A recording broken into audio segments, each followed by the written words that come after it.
Shaktipata, Bestowing Bliss. I was preoccupied with the desire to experience samadhi. My master had told me, unless you sit completely still for 4 hours, you will never realize samadhi. So I practiced sitting from childhood on. More than anything else, my time was spent sitting to experience samadhi, but I failed to attain it.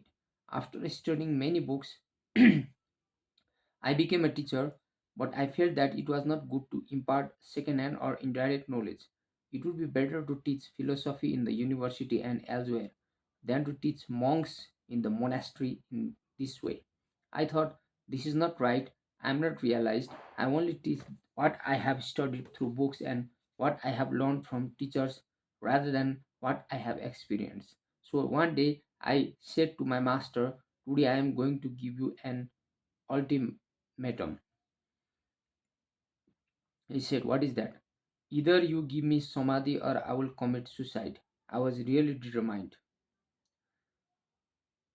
Either you give me samadhi or I will commit suicide. I was really determined. He asked, are you sure? Yes. Then he calmly said, my dear boy, go right ahead. I never expected him to say that. I had expected him to say, wait for 10 or 15 days. He had never been rude to me. But that day he was very rude. He said, going to sleep at night does not solve your problems. You will have to face them the next day. In the same way, committing suicide will not solve your real problems either. You will have to face them in your next life. You have studied the ancient scripture and you understand these things. Yet you are talking about committing suicide. But if you really want to, go ahead. I always used to hear about Shaktipata. Shakti means energy, Pata means bestowing.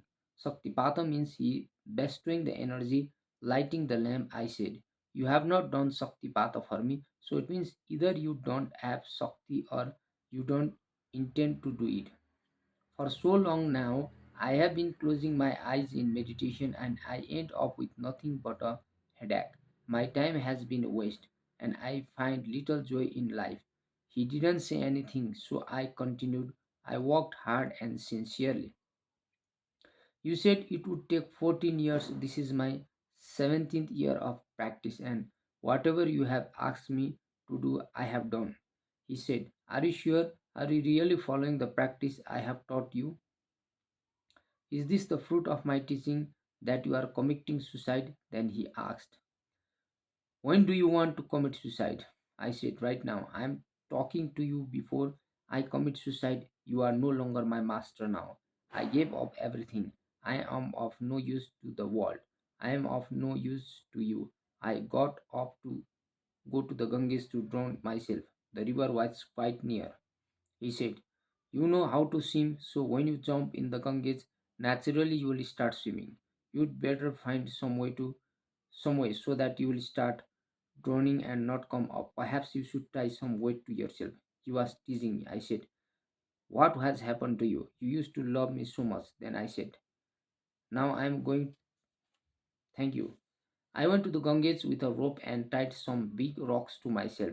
Finally, when he noticed that I was indeed serious and was ready to jump, he called and said, wait, sit down there, and in 1 minute I will give you samadhi.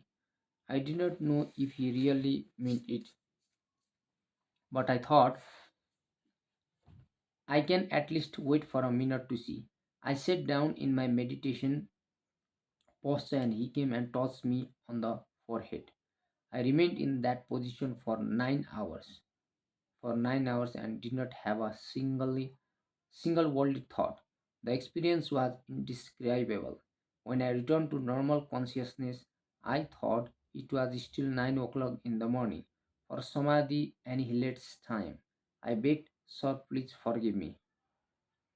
The first thing that I lost with that touch was fear, and I also found that I was no longer selfish. My life was transformed. After that, I started understanding life properly. Later, I questioned my master. I asked, was it my effort or your effort? He replied, grace.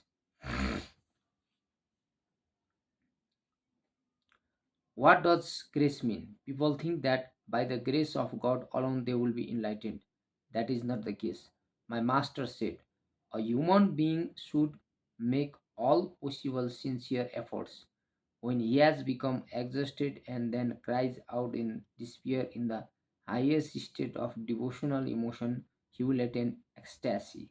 That is the grace of God. Grace is the fruit that you receive from your faithful and sincere efforts.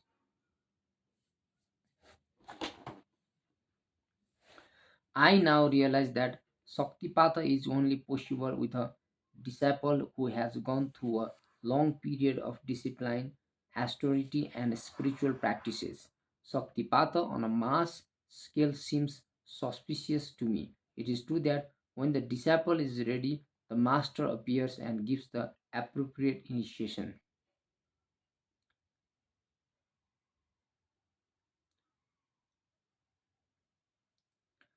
It is true that when the disciple is ready, the master appears and gives the appropriate initiation. When a student has done his sadhana with all faithfulness, truthfulness, and sincerity, then the softest obstacle is removed by the master. The experience of enlightenment comes from the sincere effort of both master and disciple.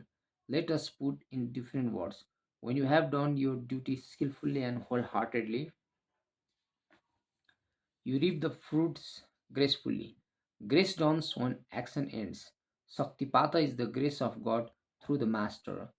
I eagerly anticipate the times when I can be alone at night and can sit in meditation and experience that state. Nothing else even approaches being so enjoyable.